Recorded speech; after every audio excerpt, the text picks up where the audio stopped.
matatamasa. Praise God. Mula po sa aklat ng Daniel ay muli nating babasahin ang verse na ginamit natin last time at magpapatuloy po tayo sa bahaging ito about the coming of the glorious kingdom. Balikan natin ang verse 44 ng chapter 2 ng book of Daniel. Daniel 2, 44 to 45.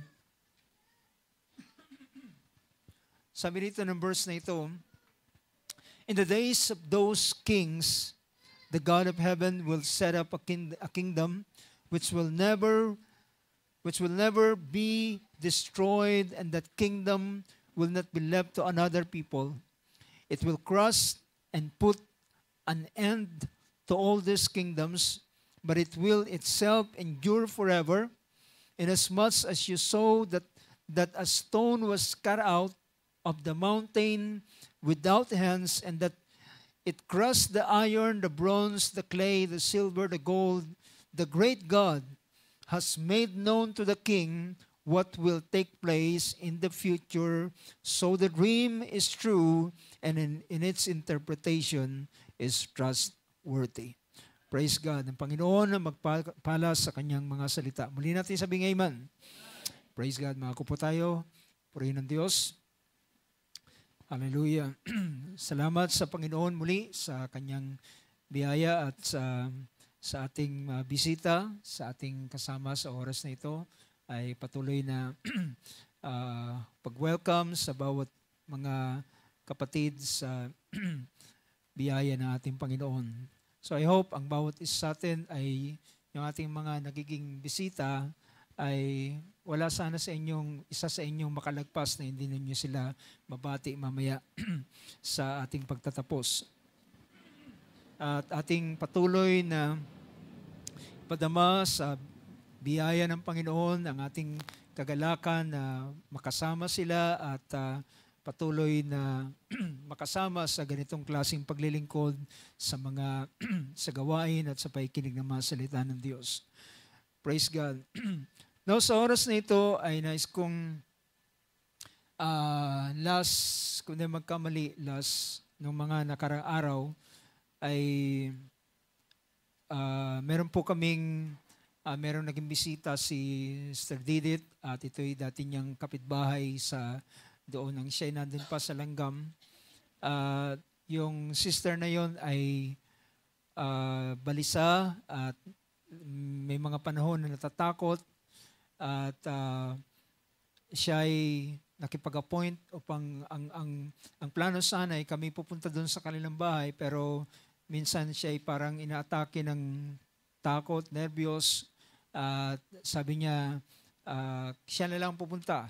So pabago-bago yung pangyayari at yung end po nung gabing yon ay siya na lang yung nagpunta at dinaanan siya nating kapatid Brother Romy sa kanilang bahay at nakarating doon sa bahay nila Sister Didit. At doon ay nagpasimulang nag-usap kami at doon sa aming pag-uusap ay aking inaalam sa kanya kung ano yung dahilan ng ilang mga bagay. Ay siya po ay may mga bagay na nararamdaman, may mga karamdaman na minsang nararamdaman sa kanyang katawan, pero ang isa sa kanyang iniisip ay marahil baka raw siya ay kinukulam. So ako naman ay nagtanong sa kanya at sabi ko sa kanya, sis, ikaw ba ay meron ka bang nakagalit? Meron bang taong nagalit sa iyo? Meron ka bang nagawa ng hindi tama? Siya'y nag-iisip at wala naman siyang alam ko, base doon sa pagtingin ko sa kanya, dahil kung meron siyang nagawang anuman, ay madali niya masasabi kung meron. Pero siya ay matagal na nag-iisip at sabi ko, alam mo ba kako ang sinasabi ng banal na kasulatan? Ang sumpa, kapag ibinigay sa isang tao, ang curse, kapag ito'y sinilita ng isang tao sa kanyang kapwa, na walang dahilan, ito'y hindi tatalab sa kanya. Yan ang sinabi ng Book of Proverbs. At Ako'y nangusap ng ilang mga bagay, nagkwento ng ilang mga pangyayari sa banal na kasulatan at the end, to cut the story short, ay pagkatapos noon ay nanalangin kami at iniling sa Panginoon ang paglaya at deliverance sa kanyang buhay. At sabi ko, yung karanasan mong naranasan ay merong katulad yan na aking nalaman na minsan this oras ng gabi ay gumigising at natatakot. Sinasabi ko sa kanya parang meron kang anxiety. At sabi niya, hindi naman. Sabi ko, ang anxiety, hindi naman yung totally na malala kagad. Sabi ko, kapag ang isang tao ay nagpapasimulang nag-aalala, well, nag-start na yan na magkaroon siya ng anxiety. See? Pero sa biyaya ng Panginoon, nanalangin kami at pagkatapos noon ay naghapunan at sila'y umuwi sa kanilang tahanan. Kagabi ay nakaratanggap ako ng chat sa ating kapatid sa Didit at nagpapasalamat po yung sister na yon na siya ay tinulungan ng Panginoon at bumuti ang kanyang pakiramdam sa biyaya ng Diyos at umaasa sa patuloy na paggawa ng Panginoon sa kanyang buhay. So, palakpan natin ating Panginoon para sa Kanya ang buong kapurihan at buong kaluwalhatian. Siya po ay si Sister Emmy. So, sama natin siya sa ating mga prayer. Now, sa oras na ito, sa pagdulog natin sa salita ng ating Panginoon, last Sunday ay nabigyan natin ng pansin about the coming of the glorious kingdom. At binigyan natin ng pansin yung patungkol sa kaharian o patungkol doon sa dream ni Nebuchadnezzar na kanyang napanaginipan ay nakalimutan niya at it takes time para siya ay gumawa ng paraan upang ma-recall niya yung panaginip na yun, pero walang paraan para kanyang ma-recall hanggang sa pinatawag niya ang lahat ng mga wise men sa Babylon para maibigay sa kanya yung panaginip at ang interpretation nito dahil labis siyang nabahala sa ganitong klase ng panaginip.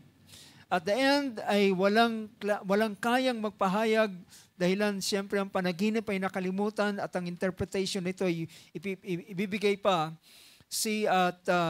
Merong sa panahon na papapatay ang lahat ng mga wise men, si Daniel ay siyang humarap sa hari at sabi niya, bigyan mo ko ng pagkakataon at ibibigay ko sa iyo ang sasaysayin ko ang panaginip at ang interpretation nito. Siya'y nanalangin sa Panginoon at ang Diyos ay naghayag ng hiwaga ng lihim na bagay na ipinahayag sa Kanya. So totoo mga kapatid, sa Diyos ay walang bagay na lihim. Walang bagay na pwedeng may tago. Kahit man tayo mismo na nakalimutan natin ay kaya niya itong i-recall. At ang nangyari po ay yung panaginip na nakalimutan ng hari ay ipinahayag ng Diyos kay Daniel sa pamamagitan din ng panaginip. At yung pala, ang purpose nito ay para ipakita sa kanya ang darating pang, ang susunod na mga kaharian hanggang sa huling pagdating sa huling bahagi, sa pinakahuling hantungan ng mundong ito, at ang pinakahuli ay walang iba kundi ang pagparito ng ating Panginoon. So hindi man ito ganon ka detalye, pero base doon sa panaginip na magkakaroon ng pagpapalit-palit ng mga kaharian. Mula sa kanyang kaharian na Babylonia, may susunod na kaharian na Media and Persia, and then Greece, and then Rome, Roman Empire. At pagkatapos nun sa bandang huli ay nakakita siya ng isang bato na parang nanggaling sa bundok at ito'y tumama doon sa paanan ng imahe na napakalaki na yari sa ginto, sa pilak, sa tanso at sa bakal at sa putik. At nang tamaan siya ng bato ay sumambulat siya at nadurog siya hanggang sa naging alikabok na lang siya at nawala siya sa paningin ng hari. hanggang sa yung batong yon ay naging isang malaking bundok na siyang pumuno sa buong sanlibutan. So ang pinapakita rito ay ang panaginip na yon ay matatapusin ng Diyos ang lahat ng kaharian dito sa ibabaw ng lupa. Tatapusin niya ang kaharian dito sa ibabaw ng lupa. Magkakaroon ng pagpapalit-palit ng mga hari hanggang sa pinakahuling kaharian na sasakop sa buong mundo. At alam niyo mga kapatid, alam natin na tayo ay, kung titingnan natin ang imahe nung panaginip na yon, tayo po ay nasa bahagi na nung pinakapaa. Yung image na yon, so yung image na yon ay nasa bahagi na tayo ng pinakapaa. Ibig sabihin, naroon na sa pinakapunto ng pagbabalik o pagdating nung pinakabato na tatama doon sa pinakapaanan nung imahe. So, kamakailan ay nilagay ko pinakita ko sa inyo yung image na yon. At kung ating babalikan lamang at pakita ko para magkaroon tayo ng isang visual illustration, ay makita natin kung paano ito magkakaroon ng katuparan. So, hindi ko may display dito.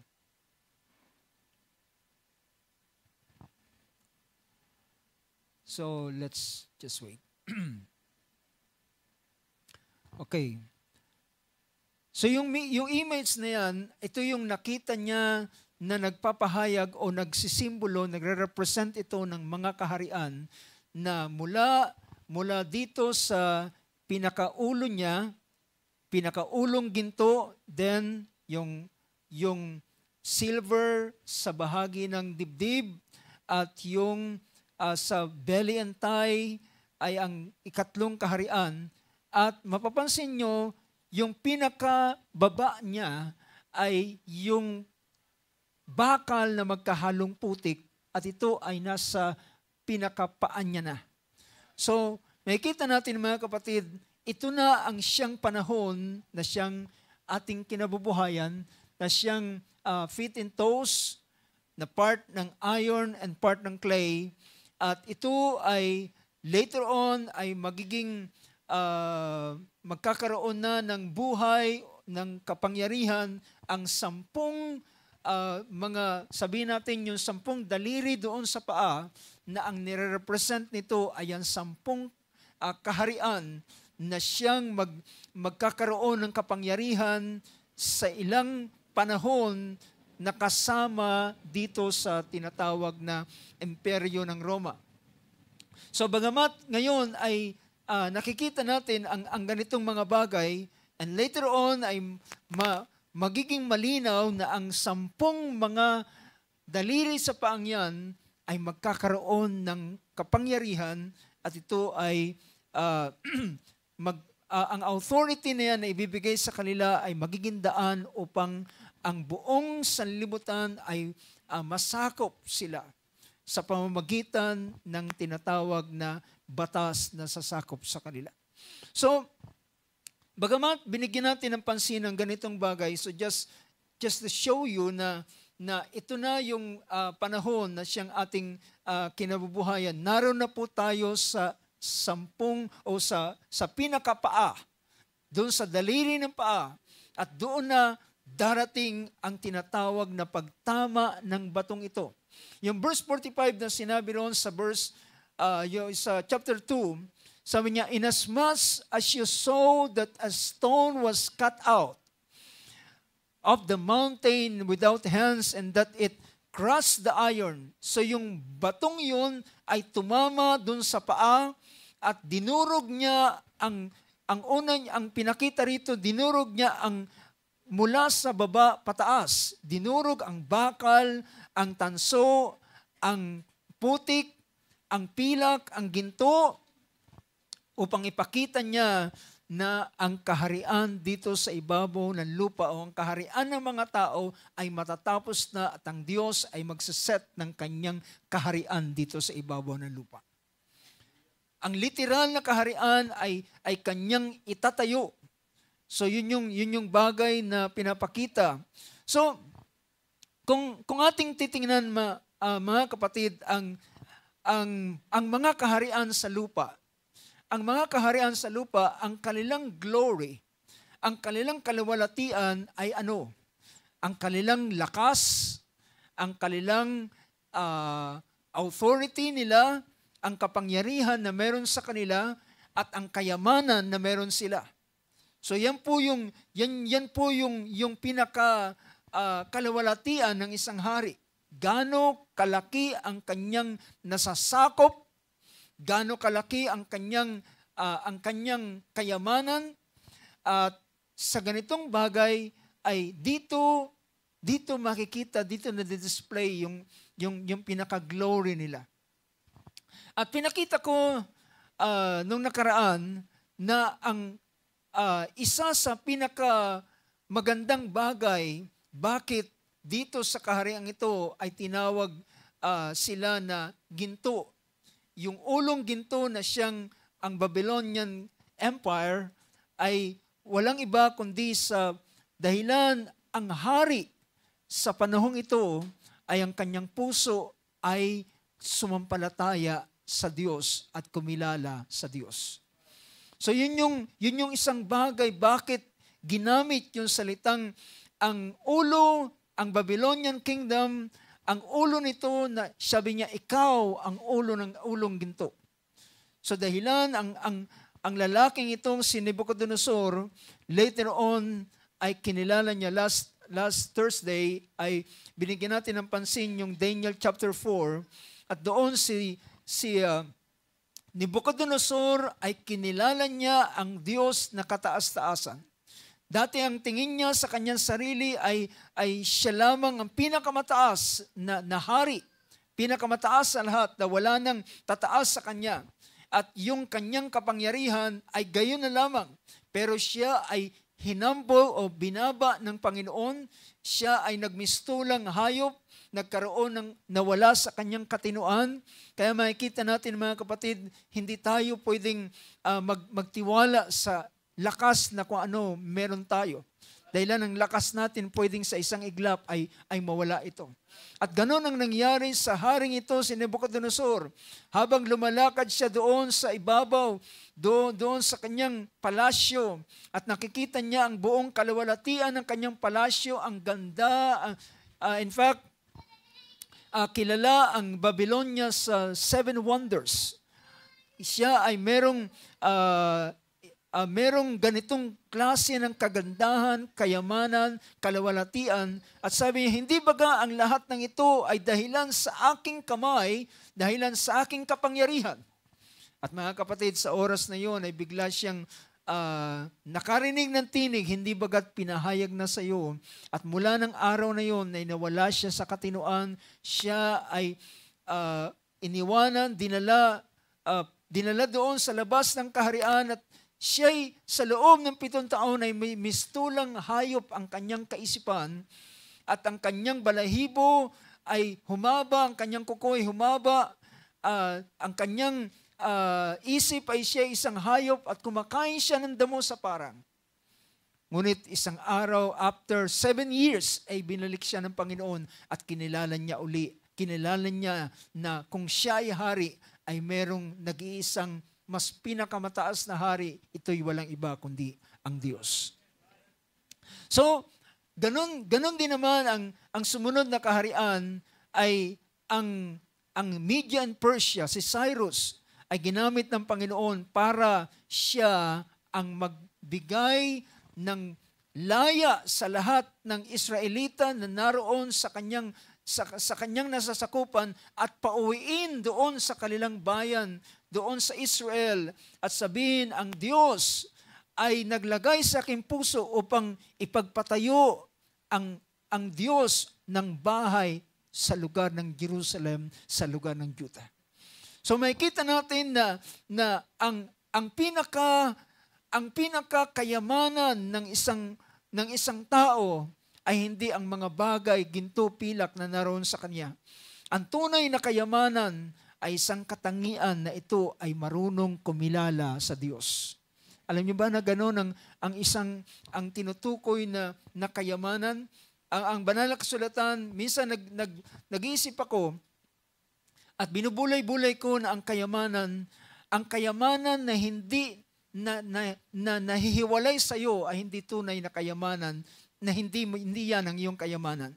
Dahilan ang lahat ng kayamanan na meron tayo, sabi ng banal na kasulatan, ang bawat ipinapanganak sa ibabaw ng lupa at dito sa sanlibutan ay hubad na dumarating sa sanlibutan. At sa panahon ng kanyang kamatayan ay hubad din siyang babalik. Kahit gaano karaming kayamanan na na-acquire niya, kahit gaano karaming pera sa bangko meron siya, kahit gaano karaming sasakyan meron siya, kahit gaano karaming mga mansyon na kanyang naipatayo, kahit gaano karaming medalya o diploma at mga achievement na kanyang natapos, na-achieve, lahat ng yun ay iiwanan niya at hindi ito magiging kanyang kayamanan. Pero ang tunay na kayamanan ay isang bagay na hindi mawawala sa iyo. Bagay na nariyan sa iyo. At ang pinakakayamanan ng mga kapatid ay ang pananampalataya sa Diyos. Ang pananampalataya sa Diyos na siyang magiging daan upang, alam nyo, pwede mo itong ipalit sa mga bagay na makalangit. Ang kayamanan ng tao, hindi mo ito pwedeng ibili ng anumang mga bagay. In fact, mga kapatid, pwede ang isang tao na magkaroon ng karamdaman, maubos ang lahat ng kanyang kayamanan, and at the end of the day, hindi pa rin siya gagaling. Merong isang pangyayari sa banal na kasulatan sa panahon ng ating Panginoong Hesus. Merong isang babaeng inaagasan ng 12 taon, naubos ang kanyang kayamanan pero hindi siya bumuti but rather naging worse ang kanyang kalalagayan. Merong isang panahon, ngunit isang panahon na narinig niya ang tungkol kay Jesus, na si Jesus ay nagpapagaling ng karamdaman, nagpapalaya ng mga may sakit, nagpapalaya ng mga pinapahirapan ng mga demon spirit. At sabi niya, at nang malaman niya na si Jesus ay darating sa lugar na yon, siya ay naghanda at sabi niya, mahipo ko lamang ang laylayan ng kanyang damit, alam ko ako'y gagaling sa aking karamdaman. At nang makita niya ang napakakapal na crowd sa panahong yon ng ating Panginoong Hesus ay napaka-famous. Huwag siyang mababalitaan na nasa isang lugar, siya ay dudumugin ng tao. At dinumog ng tao ang ating Panginoon at nang malaman niya na ang Panginoon ay naroon, siya ay sumiksik doon sa crowd hanggang sa mahipo niya ang laylayan ng damit ng ating Panginoon, and instantly, siya'y gumaling sa kanyang karamdaman. At hindi siya napagaling ng kanyang kayamanan. Naubos na lamang pero hindi pa rin siya gumaling. Pero yung kanyang pananampalataya ay nagamit niya na pangpalit doon sa kagalingan na kanyang dapat na makamtan. So, makikita natin mga kapatid na ang tunay na kayamanan ay walang iba kundi ang pananampalataya. Ang pananampalataya sa Diyos na ang mga bagay sa langit na hindi mo pwedeng ma-acquire sa pamamagitan ng pera o salapi, ay pwede mo itong makamtan sa pamamagitan ng pananalangin at pananampalataya sa Diyos. Nang makita ng isang lalaking si Simon na si Pedro, kapag pinapatong niyang kamay sa mga tao sa lugar ng Samaria, tinatanggap nila ang Espiritu Santo. Ang lalaking ito ay kumuha sa kanyang supot ng pilak at ng kayamanan, na sabi niya, ibinibigay niya kay Pedro. Sabi niya, bigyan mo rin ako ng kaloob na yan upang sino man ang aking patungan ng kamay ay tatanggapin din naman nila ang Espiritu Santo. Sabi ni Pedro, wala kang bahagi ni katiting man sa bagay nito sapagkat iniisip mo na ang kaloob ng Diyos ay pwedeng makuha sa pamamagitan ng kayamanan. Now mga kapatid, ang kayamanan ay hindi ito pwedeng ipampalit, ipangkuha ng mga bagay sa sangkalangitan. Ang mga bagay na binibigay ng Diyos, ito ay libre, ito ay kaloob ng Diyos, pero ang gagamitin mo rito na para pinaka-currency mo ay walang iba kundi ang iyong pananampalataya. So makikita natin na ang sabihin natin, pinakamataas na currency na pwedeng ang tao ay magkaroon siya ay ang pananampalataya. Maaring ang mga tao ay meron siya ng ilang mga bagay, mga kayamanan sa ibabaw ng sanlibutan, but pagdating sa spiritual na mga bagay, madideprive siya. Siya ay parang isang taong pulubi na hindi kayang makakuha ng mga bagay sa sangkalangitan, sa biyaya ng Diyos. Pero ito, ang mga bagay ng ating Panginoon, ito'y libre na Kanyang ini-offer. At ang sino man na sasampalataya ay makakamtan niya ang bagay nito. Praise God. Napakabuti at biyaya ng ating Panginoon. At yan ang dahilan, sabi ng ating Panginoon, mapapalad ang mga dukha sapagkat sa kanila ipinangangaral ang salita ng Diyos. Now mga kapatid, kung ating titingnan at babalikan ang bahaging ito, ang mga kaharian dito sa ibabaw ng lupa, their glory is the riches that they have. Ang kanilang kalawalatian ay ang kayamanan na meron sila. Ang kapangyarihan na meron sila. Ang impluwensya na meron sila.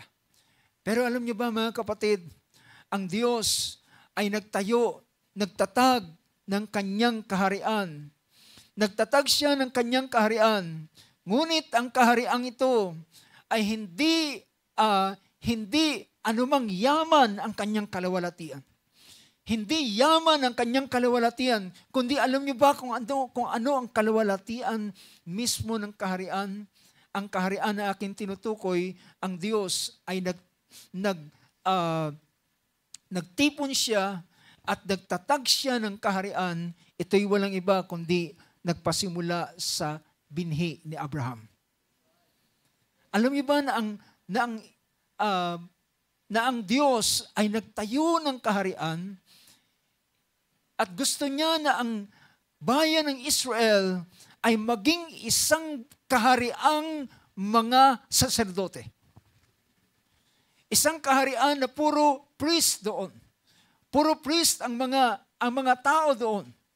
Ngunit dahilan sa hindi nila pagsunod sa mga salita ng Panginoon, then alam nyo, ang Israel sa pagluwat ng panahon ay makikita natin ang pinakakalawalatian ng kaharian ito ay hindi ang yaman, hindi kung anong bagay, kundi ang Diyos na nasa kanilang kalagitnaan. Di ba? Ang kalawalatian, ang pinaka-glory, ang pinakakalawalatian ng kaharian ito ay walang iba kundi ang Diyos na naroon sa kanilang kalagitnaan. In fact, ang Israel nang sila ay naroon sa Egypt, ilan sa atin na nakakaalam ng kasaysayan ng Israel when they were in the land of Egypt, sila ay slave, sila ay alipin, sila ay sunod-sunuran, sila ay wala silang pahinga na magawa man lamang. Nagtatrabaho sila 7 days a week, 30 days a month, at walang humpay na ganung bagay. Wala silang pahinga. Pero ang Diyos ay gumawa ng daan, mga kapatid, dahilan gusto sila ng Diyos gawing isang kaharian. And the glory ng kaharian ito ay wala silang anumang yaman sa kanila, kundi ang Diyos na naroon sa kanilang kalagitnaan. At ang nangyari, mga kapatid, ay nang sila ay lumabas doon sa Egypt, ay ang Panginoon mismo ang siyang nag-akay sa kanila palabas dito sa Egypt na ito. Inilabas sila ng Diyos sa pamamagitan ng kanyang makapangyarihang kamay, ng kanyang lakas at ng kanyang kalawalatian. Ang Diyos ay nagbigay ng maraming salot para sila ay makalabas doon sa lugar ng Egypt. At mga kapatid, nang sila ay nakalabas na, well, di ko na bibigyan pa ng pansin ng ilang mga bagay. Pero pagkatapos ng mga salot, pagkatapos ng mga naganap sa loob ng Egypt, sa kanilang paglabas, sila ay nasumpungan na nasa isang dead end na tila wala ng pag-asa. At nang sila ay naroon sa dead end ng Red Sea, ang Red Sea ay nasa unahan nila at ang kaaway, ang mga si Paraon, ang mga Egyptian ay hinahabol sila upang sila ibalik doon muli sa Egypt. At sa panahon na iniisip nila in their desperation, sumigaw sila kay Moses, Moses, wala bang libingan sa Egypt? Bakit mo kami dinala sa lugar na ito? Pero sabi ni Moses, sabi niya, magsitahimik kayo. Ang Panginoon ay nangusap sa kanya. Sabi niya, sabihin mo sa bayan, huwag silang umiyak, kundi sila ay magpatuloy. At sila ay sinabi ni Moses, sabi niya, tingnan niyo sa araw na ito ang pagliligtas na gagawin ng Panginoon. Dahilan ng Egyptian na inyong nakikita ay hindi nyo na makikita pa magpakailan-kailan pa man. Mga kapatid, kung ang kingdom of this world, their glory is gold, silver and gold, and their power. Well, ang kingdom na ito, ang kanyang kalawalatian ay ang Diyos na naroon sa kanilang kalagitnaan. Well, ulit-ulitin ko yan mga kapatid dahilan yan ang bagay na kanyang gusto kong stress sa oras na ito, bigyan ng emphasis sa bawat isa sa atin.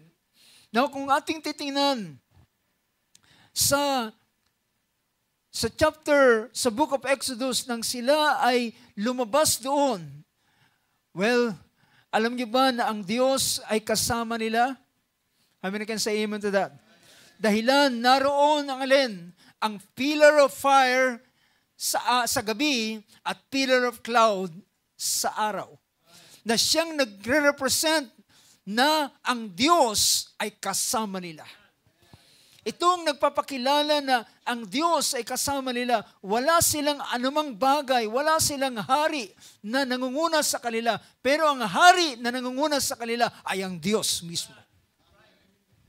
Ang Diyos mismo ang siyang pinakahari nila at ang kanilang kalawalatian, ang kanilang karangalan ay walang iba kundi ang Diyos na naroon sa kanilang kalagitnaan.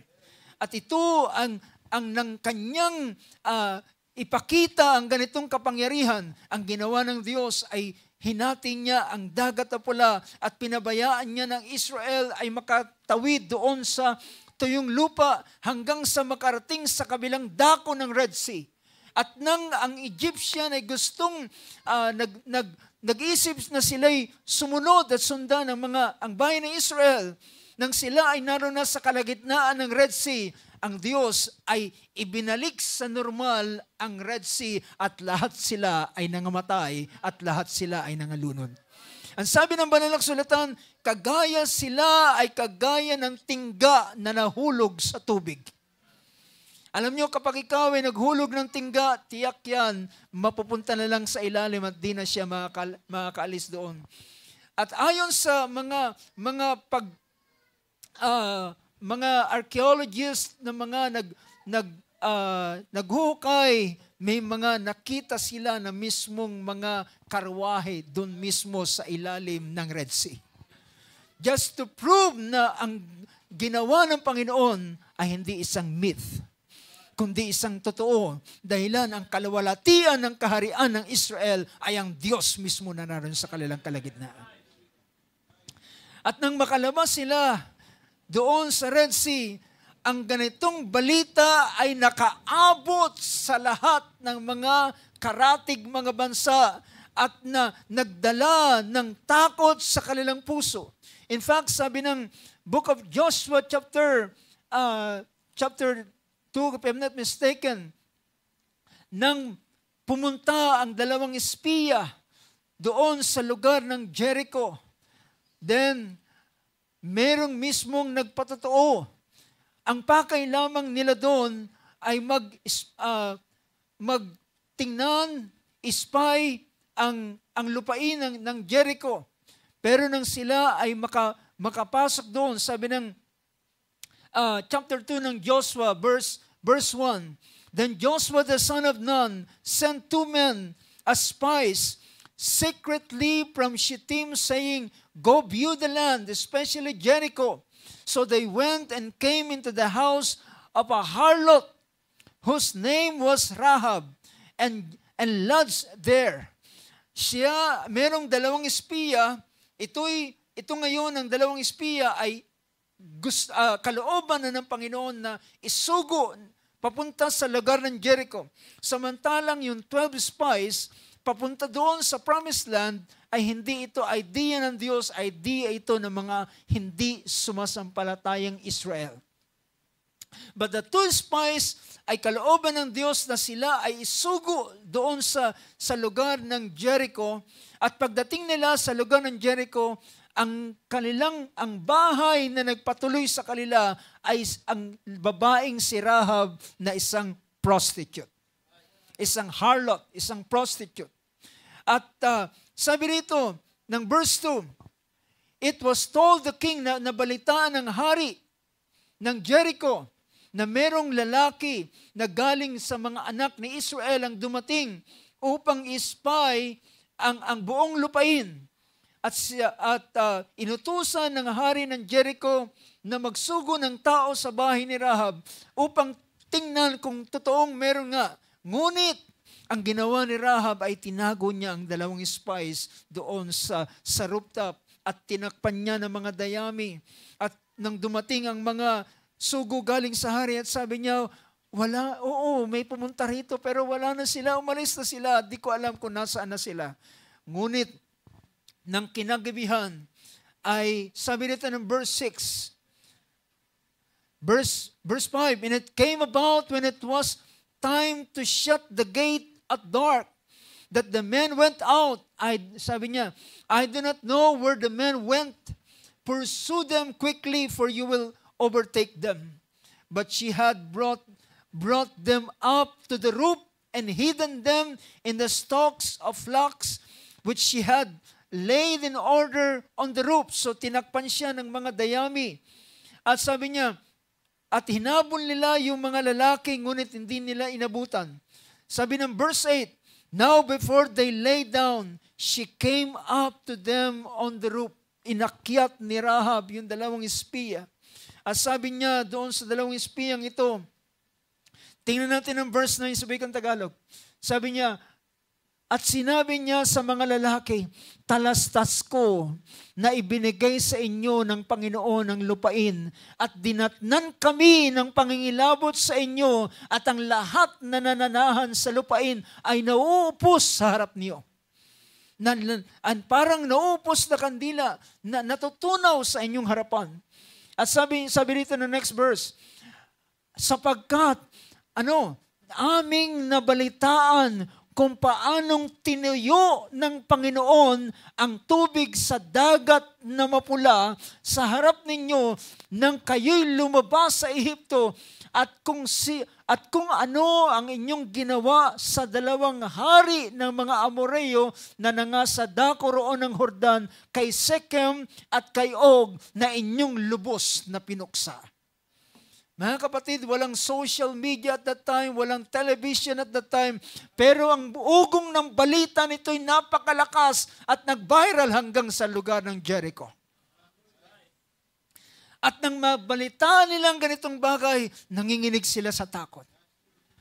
At alam nila na ang susunod na, matapos na sakupin nila ang Sihon at ang Og, na siyang malalaking kaharian bago ang Jericho. Bago ang Canaan, ay nakita nila ang susunod na ay tayo. At nalulumo na sila. Well, mga kapatid, sapagkat ang kahariang ito ay lumalakad sa kanyang sarili, pero walang hari na nakikita sa kanila. Dahilan ng hari na naghahari sa kanila ay ang Diyos mismo. So the glory of this kingdom is God Himself. Ito kaya pagdating nila doon, nagpasimula, nagsabi, sumunod na pangungusap, sabi niya, Verse 11, at pagkabalita namin ay nanlumo ang aming puso. Wala ng diwa na naiwan sa kaninumang tao dahil sa inyo, sapagkat ang Panginoon ninyong Diyos ay siyang Diyos sa langit sa itaas at sa lupa sa ibaba. Well, mga kapatid, ang hari nila, praise God, nakakapagtaka, ang bayang ito lumalakad lamang, naglalakbay sa ilang, hallelujah, pero ang bagay na nakikita nila, anong nangyayari, bakit ang mga, hallelujah, ang mga kaharian ay kanilang nasasakop. Hindi sila mga trained soldier. Diba? Hindi sila mga trained soldier. In fact, sa panahon ito, lahat sila ay mga, tagagawa ng bricks. Tagapaggawa sila ng bricks. Ang alam nila ay igiik ang putik at ang dayami. Dito sila, itong kanilang gawain, pero ang malalaking mga kaharian ay bumagsak dahilan sa kanila. It is not because of them, it is because of the God in their midst. Ang Diyos na naroon sa kanilang kalagitnaan. Well, at ang isa pa, alam nyo ba, meron paglabas nila sa Egypt ay paglabas nila sa Egypt at nang sila ay naroon na sa lugar ng ilang, ang Diyos ay nag-utos sa kanila ng tinatawag na paggawa ng isang uri ng chest. At ang box na ito ay tinawag na Ark of the Covenant. Ang Ark of the Covenant ay walang ibang laman kundi ang 2 tapyas na bato at ang tungkod ni Aaron at ang palayok na merong mana na hindi napapanis. At ito ang kanilang bit-bit at dala-dala. Kaya makikita natin pagdating doon sa chapter 3 ng Book of Joshua. Nakikita natin sa chapter 3 ng Book of Joshua, ay sinabi rito, sa verse 9, Then Joshua said to the sons of Israel, Come here and hear the words of the Lord your God. Joshua said, By this you shall know that the living God is what? Among you. By this you will know. Mga kapatid, wala silang nakikita. Wala silang imaheng bitbit. Wala silang mga mga santo na dala-dala. Meron silang dala-dalang Ark of the Covenant. Meron silang dala-dalang box na merong pingga sa magkabilang side na ito'y pinapasan ng mga priest.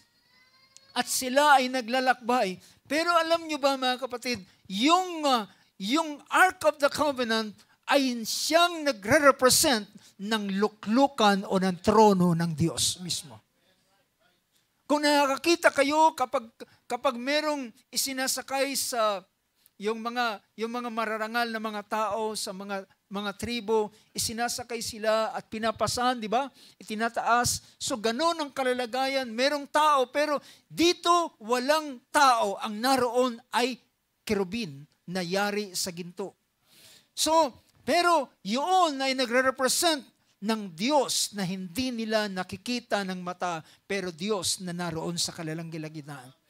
Sabi niya, But Joshua said, By this you shall know that the living God is among you, and that He will assuredly dispossess from before you the Canaanites, the Hittites, the Hivites, the Perizzites, the Girgashites, the Amorites, and the Jebusites. And next verse, Behold, the ark of the covenant of the Lord of all the earth is crossing over ahead of you into the Jordan. Ano sabi niya? Tingnan natin sa wikang Tagalog. Ang kaba ng tipan, narito ang kaba ng tipan ng Panginoon ng buong lupa ay napapauna sa inyo sa Jordan. Sino ang kanilang kasama? The Ark of the Covenant of the Lord of all the earth is crossing over ahead of you into the Jordan. So makikita natin ang Ark of the Covenant is at a distance na nasa unahan ng bayan ng Israel. Yun ang nangunguna. Yun ang nangunguna. Sila, ang Diyos ang nasa front line. Ang Diyos ang siyang nakikipagbaga sa kanila at sila ay sumusunod lamang. So makikita natin ang ganitong bagay. Kaya pagdating nila sa Jordan River, we know what happened sa Jordan River. Pagtungtong ng mga priest na may daladala ng Ark of the Covenant at nang sumayad yung kanilang paa doon sa tubig, biglang huminto yung agos doon sa itaas at na-still ang Jordan at ang lugar na yun ay natuyo habang yung tubig ay naiipon sa lugar doon pero hindi bumabaha sa kung anong paraan ang nangyari at sila'y tumawid doon sa tuyong lupa ng Jordan na bumabaha sa panahong yun. Usually during summer, ang Jordan ay bumabaha. Pero ito ang pinili ng Diyos na sila ay tumawid. Alam niyo ba, may mga time na ang Jordan ay tuyo. Ang Jordan ay kakaunti lamang, mababaw lamang ang tubig. Pero pinili ng Diyos na kung saan, kailan sila tatawid, ito'y sa panahon ng summer. Dahilan galing sila saan? Galing winter at ang Mount Hermon ay punong-puno ng yelo. At sa pagdating ng spring, at habang natutunaw, bumabaha yung lahat ng tubig na natutunaw ay dumadaan, ang nagiging channel niya ay ang Jordan River. At bumabaha sa panahong yun, pero pinili ng Diyos sa panahon na bumabaha, sila ay tumawid upang ipakita na ang Panginoon ay nasa kanilang kalagitnaan. The glory of this kingdom is God. Now, pagdating sa isang pagkakataon, mga kapatid, ang isa sa pinakamalungkot o isang malungkot na pangyayari ay sa panahon ng si Samuel ay ma-install sa kanyang gawain bilang priest at dumating ang panahon ng Diyos ay nangusap ng judgment sa sambahayan ni Eli.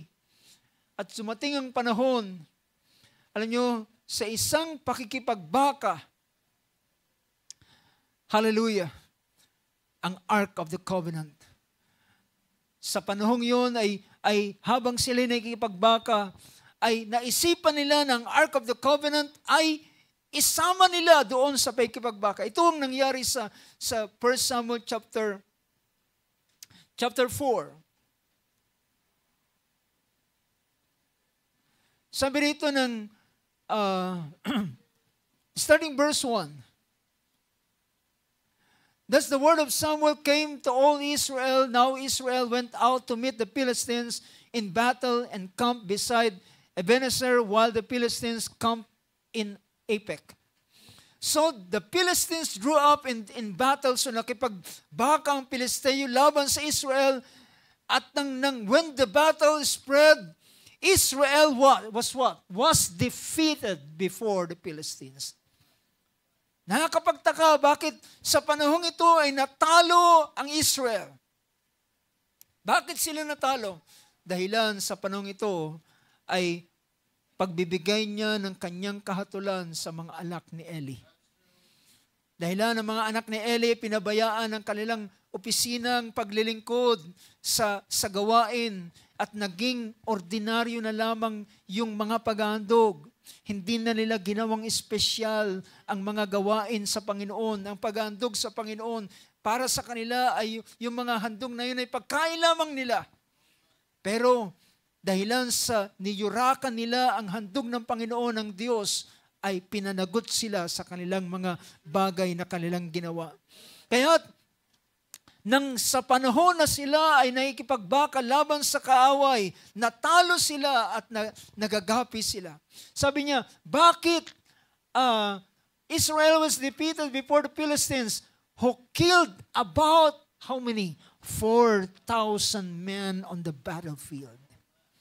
4,000 nang nalalagas at nagsabi sila sa verse 3, sabi ng verse 3, tingnan natin sa Tagalog, sabi niya, ang bayan ay dumating sa kampamento at sinabi ng mga matatanda sa Israel, nagpayo sila, bakit sinaktan tayo ngayon ng Panginoon sa harap ng mga Pilisteo? Sabi niya, ating dalhin sa atin ang kabanang-tipan ng Panginoon mula sa Silo upang mapasagitna natin yun at iligtas tayo sa kamay ng ating mga kaaway. So yung idea nila ay kagaya ng ginawa doon sa Jordan River, dala-dala yung Ark of the Covenant at sabi niya, ang Diyos ay ililigtas tayo. But mga kapatid, ang pagkakamali nila, ang Diyos ay ilalagay sa kahatulan ng mga anak ni Eli. Merong kasalanan na nagaganap doon sa gitna ng Israel. At yan ang dahilan, ang bahay ng Israel ay nabuyo sila sa pagsamba rin naman kay Baal at sa mga Diyos-Diyosan. At sa ganitong paraan ay dinala nila yung Ark of the Covenants. Pagdating sa verse 4, sabi roon, at gayoy nagsugo ang bayan sa Silo, ang lugar na kinaroroonan ng Ark of the Covenant at pagsamba nila ay doon sa lugar ng Shiloh, malapit doon sa lugar ni Samuel, malapit sa Rama. At siya'y nagsugo sa bayan ng Silo at kanilang dinala mula roon ng kabanang-tipan ng Panginoon ng mga hukbo na nakaupo sa gitna ng mga kirubin at ang dalawang anak ni Eli, si Hopni at si Pines ay nandoon na binabantayan ng kaban ng tipan ng Diyos. Alam nyo, kaya napasama ang dalawa sa anak ni Eli ay dahilan sila ang nagbabantay sa kaban ng tipan. At nang kinuha ang kaban ng tipan, kasama sila. So dahilan kasama sila, nang sila ay dumating doon sa pakikipagbaka. Sabi rito ng sumunod na verse 5, at nang ang kaban ng tipan ng Panginoon ay pumasok sa kampamento, ang buong Israel ay sumigaw ng malakas na sigaw na anupat naghinugong sa ang buong lupa. Nang dumating ang Ark of the Covenant, well, nakita nila ang Ark of the Covenant at nagsabi sila, nandito na ang Ark of the Covenant. Sabi niya, tiyak na tayo magkakaroon ng pagtatagumpay. Ngunit mga kapatid, pagkatapos ng ganitong bagay, natakot ang mga Pilisteo at sinabi nila, ano ang sigaw na ating narinig mula sa kampo ng mga Israelita? At sabi niya, nabalitaan namin, nalaman namin ng Ark of the Covenant ay nandoon sa kanilang kalagitnaan. Sabi rito, then they understood that the ark of the Lord had come into the camp. And verse 7, at sabi ng mga Pilisteo, at ang mga Pilisteo ay natakot sapagkat kanilang sinabi, ang Diyos ay pumasok sa kampamento at kanilang sinabi, saaban natin sapagkat hindi pa nagkakaroon ng ganyang bagay kailanman. It is their first time na maranasan ang ganitong bagay. But brothers and sisters, sabi ng mga Pilisteo, magpakalakas kayo, magpakatapang kayo, sapagkat kung tayo matatalo, gagawin tayong alipin ng Israel. Sabi niya, makipaglaban tayo sa kanila. Kahit pagdating ng verse 8, mga kapatid, ang pinakamalungkot na pangyayari, natalo pa rin sa labanan ang Israel. Well, bakit sila natalo? Ang Ark of the Covenant ay naroon sa kanilang kalagitnaan. Well, naroon ang physical Ark of the Covenant, but God was not in their midst. Anong dahilan? Sapagkat merong kasalanan doon sa kampamento. Ito'y katulad lamang sa panahon ni Joshua, ang matagumpay na labanan ng Jericho, ang makapal at mataas na muog ay bumagsak at fall down flat at nilusod nilang Jericho, pero merong isang Achan na sumuway sa kautusan ni Josue. Kumuha ng isang balabal ng Babylonia at isang setro at tinago doon sa kanyang tolda. At nang lusubin nilang ay natalo sila. Well, sapagkat ang pakikipagbaka ay hindi sa kanilang lakas o galing man, ito'y ang Panginoon ang nakikipagbaka sa kanila. Bakit sila nagtatagumpay? Dahilan sila ay nananatili sa tipan ng Diyos. Nananatili sa salita ng Diyos. At kapag ang bayan ay nananatili sa salita ng Diyos, ang Diyos ay mayroong tipan sa kanila. Kapag sila ay mananatili sa tipan ng Diyos, sa salita ng Diyos, ang Diyos ay magiging protector nila. So makikita natin sa ganitong bagay. So dito nagkapi sila sapagkat naroon ang physical na Ark of the Covenant, pero ang Diyos na Espiritu ay wala sa kanilang kalagitnaan. Because the glory of this kingdom is God. At kapag ang Diyos ay wala sa kanila, mapapahiya sila, ang kalawalatian ay mawawala sa kanila. So makikita natin, napahiya sila, natalo sila. At sabi rito, verse 10, so the Philistines fought, and Israel was defeated, and every man fled to his tent, and the slaughter was very great, for there fell of Israel 30,000 foot soldier. Yung merong 4,000 kanina, ngayon nadagdagan pa ng 30,000. At ang pinakamabigat na pangyayari, sabi ng verse 11, at ang kaba ng Diyos ay kinuha ng Pilisteo. At ang dalawang anak ni Eli, si Ofni, si Pineas, ay namatay. Naganap ang propesiya ng tao ng Diyos sa pakinig ni Eli na ang mga anak niya ay mananagot sa lahat ng kanilang bagay na ginawa at paglapastangan sa hain ng Diyos. Sabi ni Eli sa kanila, mga anak, kung ang tao magkasala sa kapwa-tao, merong magtatayo, mamamagitan sa kanila. Pero paano kapag ang tao ay nagkasala sa Diyos? Sino ang tatayo para sa kanya? At dito nagkasala sila sa Diyos at sila ay ibinigay na sa tinatawag na kahatulan. Mga kapatid, the ark of God was taken. At nang makarating ang balita doon sa lugar ni Eli, nagkakagulo sila dahil alam nila may malaking pulutong na namatay, 30,000 na mga nalagas na mga soldier. At ang narinig nila sa balita, ang dalawang anak ni Eli ay namatay rin. Ngunit maya-maya merong isang lalaking nakatakas mula sa gitna ng labanan at nagdala ng balita. At si Eli ay nakaupo doon sa pintuang daan. Kinakabahan na siya kung ano nangyayari. Dahilan alam niya, ang kanyang mga anak ay kasama doon dahilan ang Ark of the Covenant ay dinala nila sa gitna ng labanan. At dito kinakabahan na si Eli kung anong nangyayari. At nang marinig niya ang balita dito sa verse 17, sabi rito, at siya ay nagdala ng mga balita at sumagot at nagsabi, ang Israel ay tumakas sa harapan ng mga Pilisteo at nagkaroon din naman doon ng isang malaking patayan sa gitna ng bayan at pati ng iyong dalawang anak, si Ofni at Pineas, ay patay na. At ang kaba ng Diyos ay kinuha ng mga Pilisteo.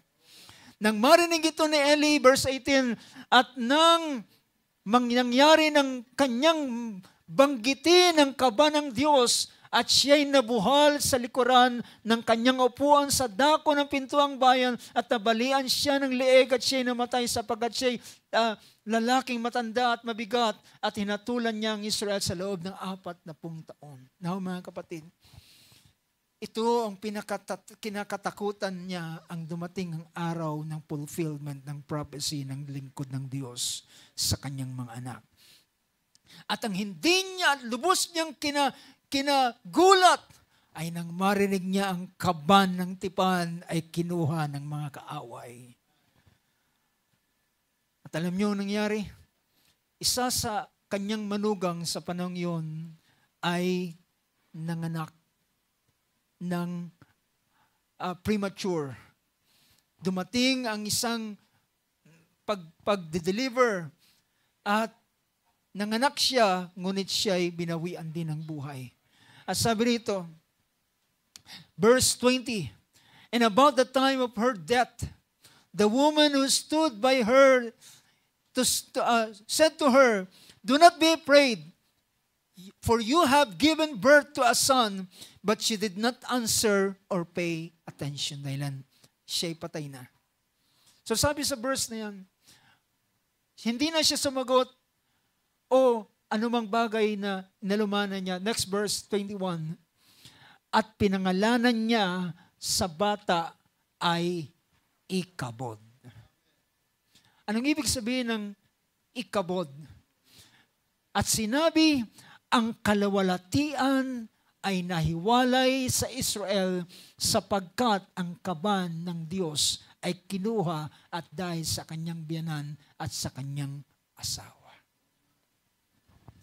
Ito yung mabigat na bagay na nangyari. Ang kaban ng tipan ay nawala sa kanila. Meaning, the glory has departed. Ang kalawalatian ng Diyos ay nawala sa kanila. The glory has departed. Ang salitang glory, ang Hebrew word nito is kabod. Na ibig sabihin is weight or bigat.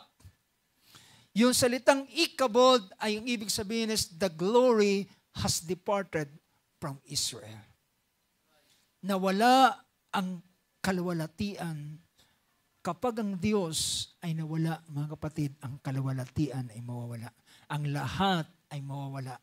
Ang yaman ay mawawala. Ang kaginhawahan ay mawawala. Ang pagliligtas ay mawawala.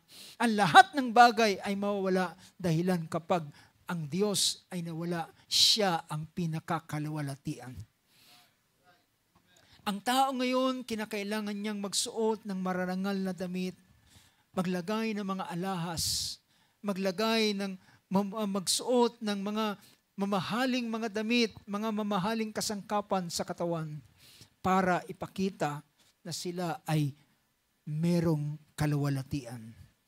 They have glory. Na kapag sila ay dumadaan, tinitingnan, nakikita ang kanyang itsura mula ulo hanggang paa, hanggang sa kanyang mula ulo hanggang paa ay nakikita siya ay nadaramtan. Merong nakadamit sa kanya. Ngunit, alam niyo ba, sa harapan ng Diyos, kahit ang tao ay nakadamit ng ganitong bagay na marangal sa harapan ng Diyos, siya ay hubad sa harapan ng Panginoon dahilan wala siyang kaluwalhatian. They have this earthly glory. Meron sila ng panglupang kalawalatian, pero wala silang kalawalatian na makalangit. At pagdating ng panahon, haharap sila sa Diyos na hubad sa harapan ng Panginoon. Kaya't ang payo ng ating Panginoon sa Book of Revelation chapter 3, bumili kayo sa akin ng gintong dinalisay na apoy at ng mapuputing damit upang ang inyong hubad na katawan ay hindi mahayag. Now, makikita natin sa bahaging ito, the glory of this kingdom ay hindi katulad ng earthly kingdom, hindi katulad ng yaman ng Babylonia, hindi katulad ng ganda ng kaharian. Well, praise God, ang Israel nang sila ay naroon sa ilang wala silang anuman. In fact, yung damit nila ay yun at yun na rin. Pero sabi ng banal na kasulatan, hindi naluma yung kanilang damit, hindi napudpod yung kanilang mga panyapak. Dahilan ng Panginoon ay naroon sa kanilang kalagitnaan. It's the presence of God ang siyang nagpe-preserve sa kanila ng lahat ng mga bagay. Gaano kainam ang presence of God. Hallelujah. Ito'y nagpe-preserve. Ito ay nagpapanatili. Nagpe-preserve siya. So, imagine mga kapatid, kapag ang tao ay mabababad at malalagay sa presensya ng Panginoon, siya man ay mapipreserve. Alam nyo, si Moses ay ilang araw siyang na babad sa presensya ng Diyos. 40 days and 40 nights. Yung first encounter niya. Pero bumaba siya at bumalik siya uli. Another 40 days and 40 nights. Walang kain, walang inom, at nasa presensya ng Diyos. At pagbaba niya, ang kaluwalhatian ng Diyos ay dala-dala niya. He is clothed with God's glory. He is clothed with God's glory. At mga kapatid, kahit man, sabi ng banal na kasulatan, ang kanyang mga mata ay hindi nanlabo kahit siya'y tumanda na. 80 anyos na lalaki kayang umakyat ng bundok.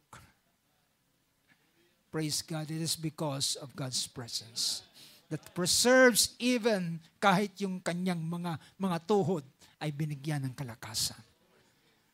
Hindi nagkaroon ng puwang arthritis sa kanya, mga kapatid. It is because of the presence of God. Well, I believe, mga kapatid, it is not a joke. It is the truth.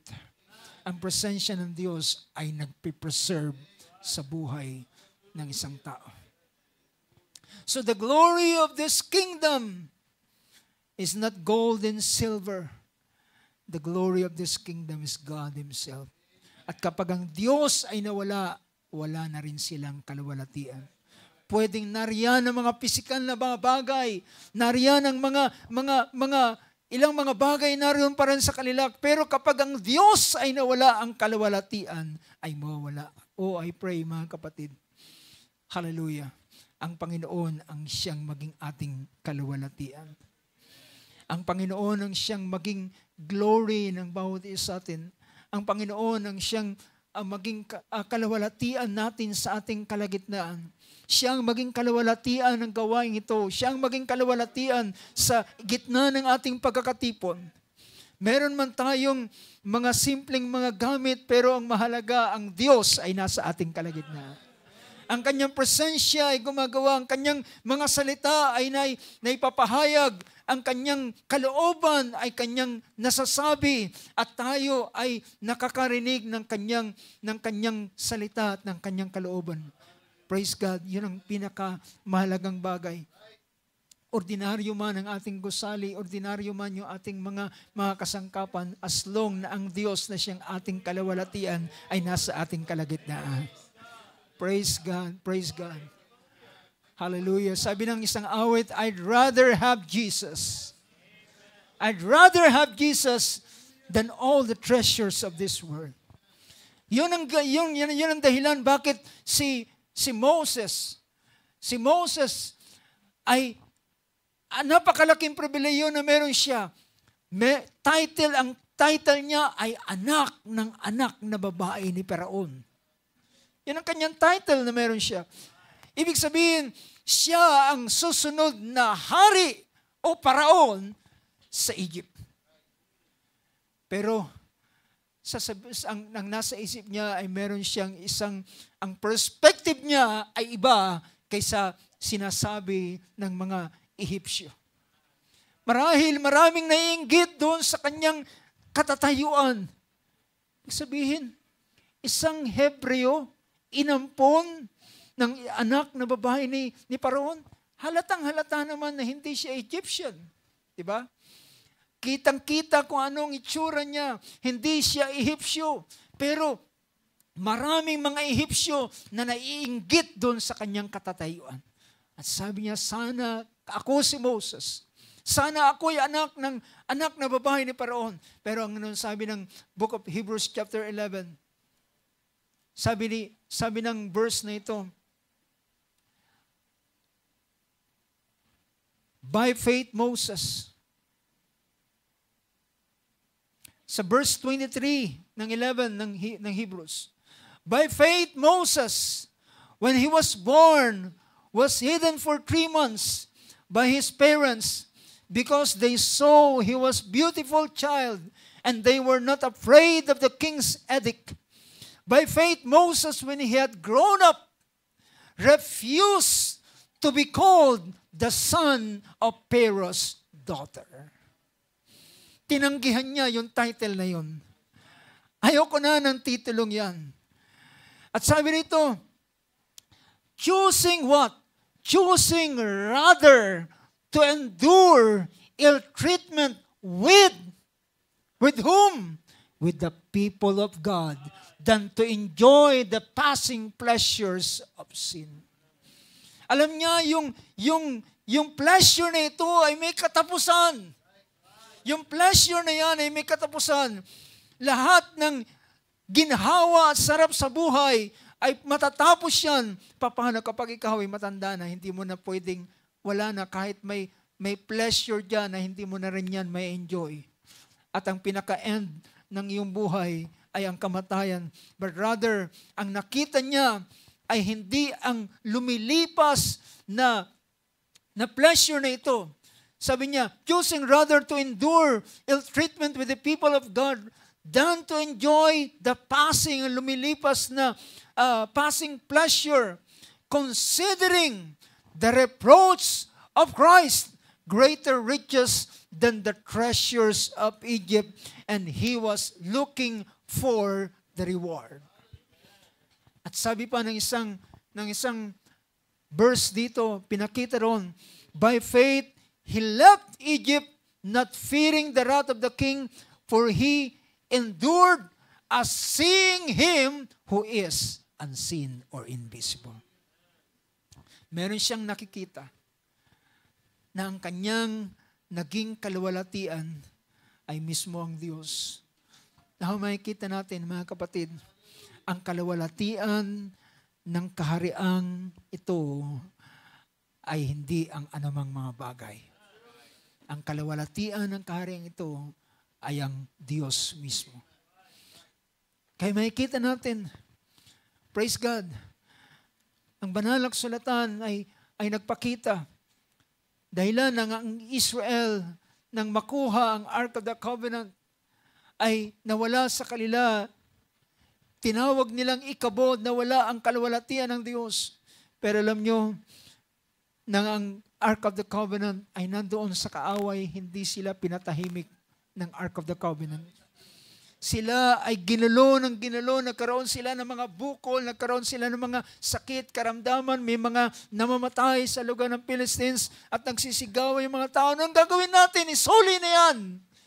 Malas yan sa atin, salot yan sa atin. At nag-meeting sila at isinuloy nila dahilan unang-unang tungtong pa lang ng Ark of the Covenant sa lupain ng Pilisteo, pinasamba niya na si Dagon. Amen. Praise God. Siya yung dayuhan, siya yung bagong salta, pero sumamba sa kanya yung may-ari ng templong yon. Praise God. Hallelujah. Pero nang makabalik ang Ark of the Covenant, laking galak ng Israel, laking tuwa ng Israel dahilan, mga kapatid, at si Samuel ay nagpatuloy sa pagpapahayag sa kanila at sila ay inakay ni Samuel para manumbalik sa Diyos, manumbalik sa salita ng Diyos, manumbalik sa paglilingkod sa Diyos, iwanan ang mga Diyos-Diyosan. At yon ay kanyang ipinahayag sa panahon niyon. At sabi nito sa chapter 7 ng book of 1 Samuel. Ito ay sa panahon ng pagbabalik ng Ark of the Covenant. Ito ay sa panahon ng wheat harvest. Pero ang chapter 7 sabi rito, and the men of Kiryat Jearim, verse 1, came and took the ark of the ark of the Lord, and brought it into the house of Abinadab on the hill and consecrated Eleazar his son to keep the ark of the Lord. From the day that the ark remained at Kirjath Jearim, the time was long, for it was 20 years. And all the house of Israel lamented after the Lord. Then Samuel spoke to all the house of Israel, saying, if you return to the Lord, verse 3, basahin natin sa Tagalog. Sabi niya, at nagsalita si Samuel sa buong sambahayan ng Israel at nagsabi, kung kayo'y babalik sa Panginoon ng buo ninyong puso at ng inyong ang alisin ng inyong mga Diyos na iba at ang mga Astaroth at ihanda ninyo ang inyong mga puso sa Panginoon at sa Kanya lamang kayo maglingkod at ililigtas niya kayo sa kamay ng mga Pilisteo. Dito nanumbalik, mga kapatid, ang Israel muli sa Diyos. And then, hallelujah, the glory, ang kalawalatian ay muling bumalik sa kanila. Ang kalawalatian ay muling bumalik sa kanila. And then, dumaan ang mga haring ito. Pero ang naging problema, mga kapatid, ay humingi sila ng hari at si Saul ay naging hari. And then pagkatapos si Saul, si David ay naging hari.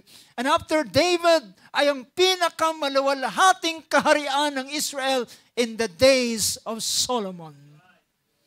Ang kalawalatian ng kaharian ito ay napakakinang that even the Queen of Sheba from the east or from some far away ay nabalitaan ng kalawalatian ng kaharian ito at gusto niyang makita ng kanyang dalawang mga mata anong klaseng kalawalatian meron. At pagdating niya roon, sabi niya, ang aking narinig ay wala pa sa katiting kaysa sa aking nakita. Because of the glory of this kingdom. And why? Bakit ang kaharian ito ay nasa kanyang kalawalatian? Because God is in their midst. Ang Diyos ay nasa kanilang kalagitnaan. Ito ang ating, hallelujah, patuloy na pakanasain, mga kapatid. Hallelujah, na ang Diyos ang siyang maging kalawalatian ng bawat isa sa atin. Siya ang kalawalatian ng gawain, siya ang kalawalatian sa ating kalagitnaan. But, lahat ng yan ay mangyayari kung ang ating mga puso ay nasa Kanya sa huling maaraw nito. Ang ating mga puso, ang ating mga buhay ay naroon sa Kanya, He will become our glory. Merong isang talata sa aking pagtatapos, mga kapatid, ay gusto ko ipakita ang isang verse. Dahil dito ay makikita natin ang ilang mga bagay. Alam niyo ba, sabi ng chapter 15, verse 29 ng 1 Samuel, tingnan natin 1 Samuel 15, 29. Sabi ng verse na ito, also the glory of Israel. Pansinin ninyo. What is the glory of Israel? Also the glory of Israel will not lie or change his mind. Ang tinutukoy dito ay ang Diyos mismo sa panahon ni Saul. Alam nyo, kung babasahin ninyo ang chapter 15, ito yung pagsuway ni Saul. Ito yung paghiwalay niya sa salita ng Diyos. Ito yung kanyang hindi pagsunod sa kalooban ng Panginoon. Pero si Saul ay inalis sa paghahari. Pero sabi niya, ang kalawalatian ng Diyos ay kailanman ay hindi magsisinungaling. Ibig sabihin, meron mang hari na hindi sumunod sa kanyang kalooban, ang kanyang plano sa Israel ay hindi siya pwedeng magsinungaling. Because the glory of Israel is God Himself. The glory of Israel will not lie and change His mind. For He is not a man that He should change His mind. Hindi siya tao na babaguhin niya ang kanyang kaisipan. At alam na natin, mga kapatid, ang kaisipan ng Diyos, kailan siya hindi nagbabago at kailan nagbabago ang kaisipan ng Diyos. Diba? Naintindihan natin yan. Kailan nagbabago ang kaisipan ng Diyos? Ito'y sa panahon na kapag siya'y may hatol na ibibigay, kapag ang tao ay nagsisisi, babaguhin niya ang kanyang kaisipan. But when it comes to His plan and His purpose, hindi niya ito pwede kailanman baguhin. It will be fixed. Kahit anong mangyari, kahit sino ang humarang, gagawin pa rin niya ang kanyang sakdan na kalooban.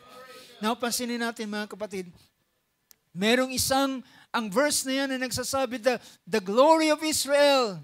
The glory of Israel is God and He will not change His mind. Sa book of Psalms, chapter 24, verse 10. Book of Psalms 24. Sabi dito ng verse na ito, sa mga unang pangungusap ng verse na ito, ay pinapakita niya, sabi rito sa unang verse, the earth is the Lord's, and the fullness thereof, the world, and they that dwell therein. Sapagkat siyang nagtayo, pinapakita rito, He hath founded upon the seas, and established upon the floods. Sino, who shall ascend into the hill of the Lord? Sino ang makakalapit sa bundok ng Panginoon? Or who shall stand in His holy place? Sino ang pwedeng tumayo sa kanyang banal na dako?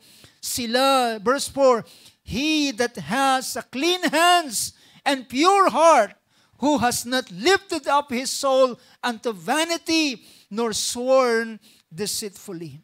Sila na may malinis na kamay. Ang tinutukoy dito mga kapatid ay ang isang buhay na laging nakasuko. Isang buhay na may handang pagsisisi. Ang isang kamay na laging malinis, ibig sabihin na hindi ka na nagkakasala dahil hindi yan pwedeng mangyari. Walang tao sa ibabaw ng lupa na hindi magkakasala. Siya'y nagkakamali. Pero ang mahalaga, ikaw ay handang lumapit sa Diyos at humingi ng tawad. At kung ikaw ay hingi ng tawad, ikaw ay papatawarin niya and you will have a clean hands in His sight. Magkakaroon ka ng malinis na kamay sa kanyang harapan at ang iyong puso ay magiging dalisay sa kanyang harapan. Well, minsan, natatakot tayo sa ilang mga bagay dahil hindi natin naintindihan. Pero ano ba ang malinis na kamay? Ano ba ang dalisay na puso? Ang sabi ni David, sila na merong bagbag at mapagsising diwa. Ang ganitong hain na hindi niya kailanman tatanggihan. This kind of sacrifice he will not, hindi niya lalagpasan. Sabi rito, He shall receive the blessing from the Lord and righteousness from the God of his salvation. This is the generation of them that seek Him, that seek my face, O Jacob. But next verse 9, verse 7 tuloy na, lift up your heads, O ye gates, be ye lifted up, lift up, ye everlasting doors, and the King of glory shall come in. Sabi niya, verse 17, babasahin natin sa Tagalog, sabi rito, itaas ninyo ang inyong mga ulo.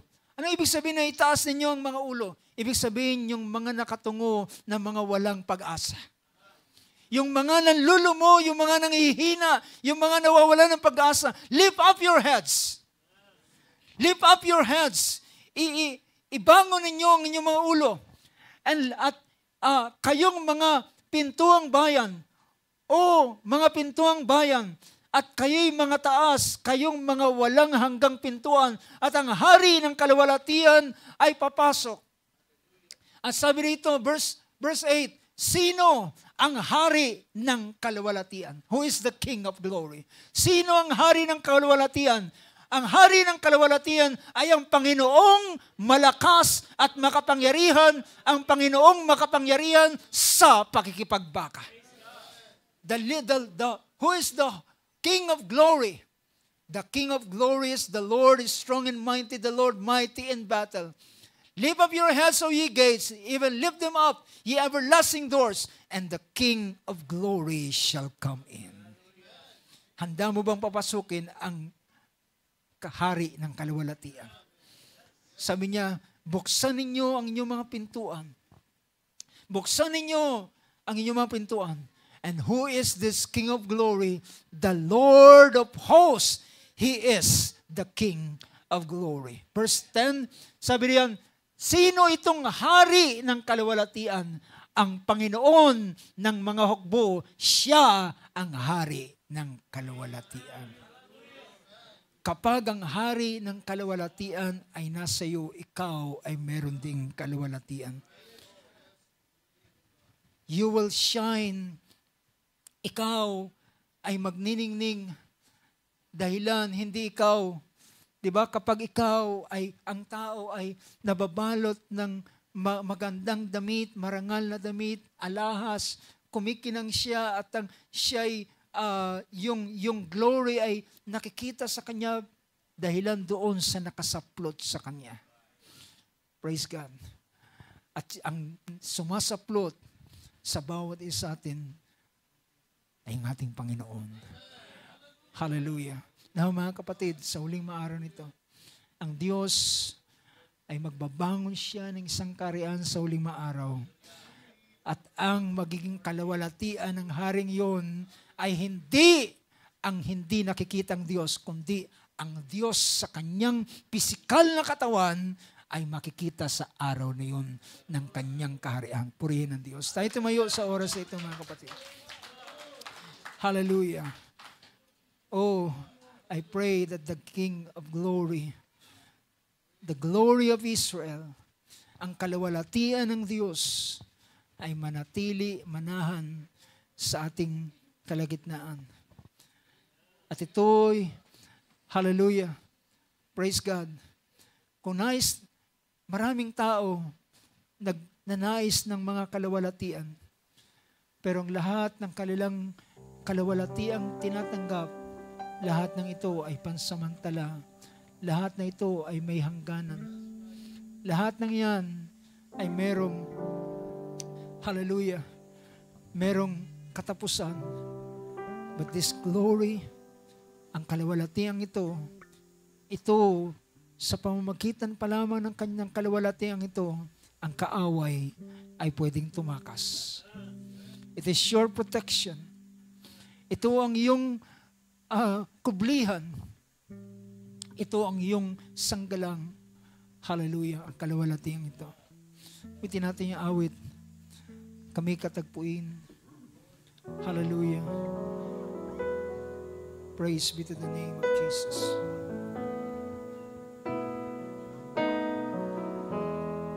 Wonderful name of Jesus. Wonderful name of Jesus. Hallelujah, hallelujah. Oh, Panginoong Diyos, hallelujah, nais naming maranasan ang iyong kapangyarihan. Nais naming maranasan ang iyong kaluwalhatian, Lord God. Ikaw ang aming kaluwalhatian, Panginoong Diyos. Hallelujah. Mas nais namin na wala ng mga bagay sa mundong ito. At ngayon ay aming naintindihan kung bakit pinahintulot mo kaming hindi silang sa lahi at angkan ng mga mayayaman. At pinili mo kaming makaranas ng ganitong mga bagay dahilan ang kaluwalhatian ng mundong ito ay nakakasilaw. Ang kaluwalhatian ng mundong ito, ang kayamanan at lahat ng mga bagay at pleasure of this world ay nakalalasing, nakakabulag, nakakapagpawala ng tamang direksyon. Ngunit Lord God, na-deprive man kami ng mga bagay sa mundong ito, ngunit hindi mo sa amin pinagkait ang bagay na nagmumula sa sangkalangitan. At higit sa lahat, Lord God, hallelujah, pinagkaloob mo sa amin ang iyong kaluwalhatian. At Lord, alam namin ang iyong kaluwalhatian ngayon ay hindi ang anumang bagay. Ang iyong kaluwalhatian na narito sa amin ay ang Espiritu Santo na aming tinanggap sa aming buhay, Panginoon. Ito ngayon ang kaluwalhatian na narito sa amin na siyang dapat naming ingatan sa aming buhay, Panginoon. Na sinabi na po sa Pablo, grieve not the Holy Spirit of God whereby you are sealed until the day of your redemption. Lord, ang iglesia ng iyong isinilang, Panginoon, hindi sila walang kalawalatian. Ang iglesia ng iyong sinilang, Panginoon, pinuspos mo sila ng iyong kalawalatian. Ang Espiritu Santo ay binigay mo sa kanila sa araw ng Pentecostes, Lord. At silang lahat, hallelujah, ay naging makitang maluwalhati, Panginoon. And they turned the world upside down sa pamamagitan ng iyong dakilang gawa at kalawalatian sa kanilang buhay. Panginoon Diyos, narito ang iyong mga anak, Panginoon. Oh Lord God, clothe us with your glory, Lord. Saplutan mo kami ng iyong kalawalatian. Oh Lord God, hallelujah, tinatanggihan namin ang anumang damit na marangal sa mundong ito, Panginoon. Hallelujah. At mas mamatamisin namin at mas nanaisin namin ang saplot na nagmumula sa iyo at ang balabal ng kalawalatian, hallelujah, ng iyong presensya sa buhay ng bawat isa sa amin. O Panginoon Diyos, hallelujah. Sa oras na ito, Panginoon, ay aming inilalagak sa iyo ang aming mga puso. Dahilan, Panginoon, ang aming mga puso ang siyang magiging sagwil, magiging sagabal para sa kalawalatiang ito, Panginoon, ang aming kawalan ng pananampalataya, ang aming mga pag-alilangan, at minsan ay yung mga kasinungalingan ng kaaway na nilalagay sa aming mga puso, Panginoon. Hallelujah. Ang lahat ng ito ay aming tinatanggihan, at ang tangi lamang aming papakinggan ay yung tinig, Panginoon, at ang iyong mga salita na yung pinahayag sa bawat isa sa amin. Oh Lord God, hallelujah. Kagaya ng sinabi ni David, iniingatan ko ang iyong puso sa aking puso upang, hallelujah, hindi makapasok ang kasalanan para sa akin. Hallelujah, upang ang iyong kalawalatian ay manatili sa bawat isa. Oh Lord, tinataas ko ang bawat lalaki at babae sa oras ito, Panginoon. Let there be your glory. Let be the glory, O God. Ikaw ang maging kalawalatian, hallelujah, ng bawat isa sa amin, Panginoon, sa huling maaraw nito. Ikaw ang maging saplot, Panginoon. Ikaw ang maging sanggalang ng bawat isa sa amin. O Lord, pagpalain mo, Diyos, ang bawat isa sa oras na ito, Panginoon. Kung ang kalawalatian ay nagpapasimulang, hallelujah, hindi na kumikinang sa buhay ng bawat isa sa amin. Hallelujah, Lord God, sa oras na ito, Panginoon, aming isinusuko ang lahat ng mga bagay at aming dinadala sa iyong paanan ang lahat ng bagay. Kung merong kasalanan na nakakadlang, kung merong pag-aalilangan, kung merong kawalan ng pananampalataya, kung merong ilang mga bagay, O Diyos, sa aming mga puso, lahat ng yan ay aming dinadala sa iyo. At Lord God, linisin mo kami ng iyong dugong mahal, Panginoon. At muli, matapos mo kami linisin, muli mong isuot sa amin, Panginoon, ang iyong kalawalatian. Kung kami ay naging kagaya ng alibughang anak, hallelujah, na nagliwaliw sa malayong lugar at bumalik na gusgusin, walang damit, ang kanyang damit ay marumi. O Lord God, binihisan mo siya, pinalitan mo siya ng isang damit, Panginoon. Hallelujah, ang balabal ay binalik mo sa kanya, ang singsing ay binalik mo sa kanya, ang panyapak ay nilagay mo muli sa kanyang paa, at sila ay nagkasiya at nagkaroon ng piging dahilan ang aking anak na ito na matagal nang nawala ay muling bumalik sa aking piling. O Lord, narito muli ang iyong mga anak, Panginoon. Clothe us once again, Lord God, with the glory na meron ka, Panginoon Diyos, sa bawat isa sa amin. At makita muli, Panginoon, ang iyong iglesia sa kanyang kalawalatian sa huling maaraw nito. Hallelujah, dahilan ng iglesia, Lord, ay hindi siya gapian. Ang iglesia ay hindi siya talunan. Ang iglesia ay hindi siya pinaglalaroan ng kaaway, Panginoon. Ang iglesia ay ikaw ang nagsasanggalang sa kanila. Ang iglesia ay isang mananagumpay dahilan sa kalawalatian na naroon na bumapalot sa kanila. Oh God, hallelujah. Let be, hallelujah, be the glory of our life, Lord.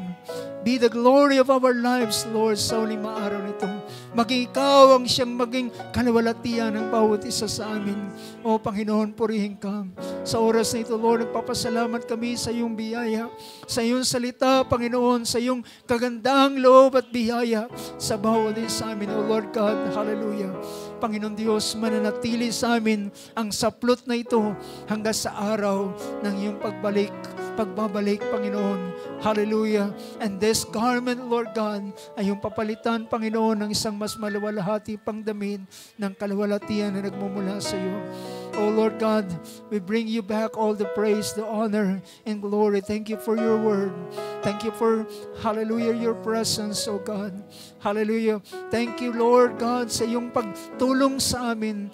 At Lord God, nang in-invoke namin ang iyong tulong, tinulungan mo ang bawat isa sa amin. At sa oras na ito, binabalik namin sa iyo ang buong kapurihan, kaluwalhatian, pasalamat, pagdangal na marapat para sa iyong pangalan. Oh, blessed be the name of Jesus. Hallelujah, hallelujah, hallelujah, Jesus. Thank you, Lord Jesus. Thank you, Lord.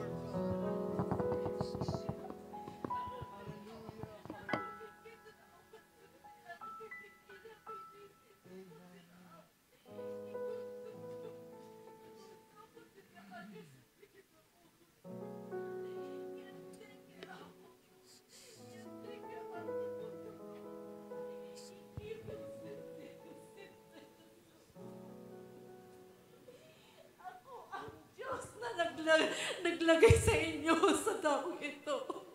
Ako ang Diyos na patuloy na gagabay sa inyo. Manatili kayo sa dakong ito at kayo'y pagpapalain ko. Gagamitin ko kayo sa mga bagay na nais kong aking layunin sa inyo. May layunin ako sa dakong ito kung kaya't narito kayo sa panahon ito. Ingatan nyo ang mga narinig niyong mga salita. Ang aking mga salita siyang tunay na pundasyon ng iyong pananampalataya. Huwag na huwag kayong matatakot sa anumang gawa ng kaaway, sapagkat ako ang inyong Diyos na buhay at makapangyarihan na nanatili palagi sa inyong mga puso. Purihin ninyo ang inyong Diyos na makapangyarihan. Ako si Yahweh. Ako si Yahweh na makapangyarihan sa lahat. Ang gagabay sa inyo sa lahat ng panahon. Ano man pakikibagbaga ang inyong harapin, ako ang nasa inyong unahan. Sapagkat ako ang Diyos na hindi nagbabago, ang siyang makapangyarihan na nanatiling tapat sa aking mga pangako. Aking tutuparin. Sabi ng Panginoon. Hallelujah. Amen. Thank you, Lord Jesus. Amen. We bless your name, Lord God. We bless your name. Thank you for your word. Thank you for your presence in our midst, oh Lord God. And thank you for the glory.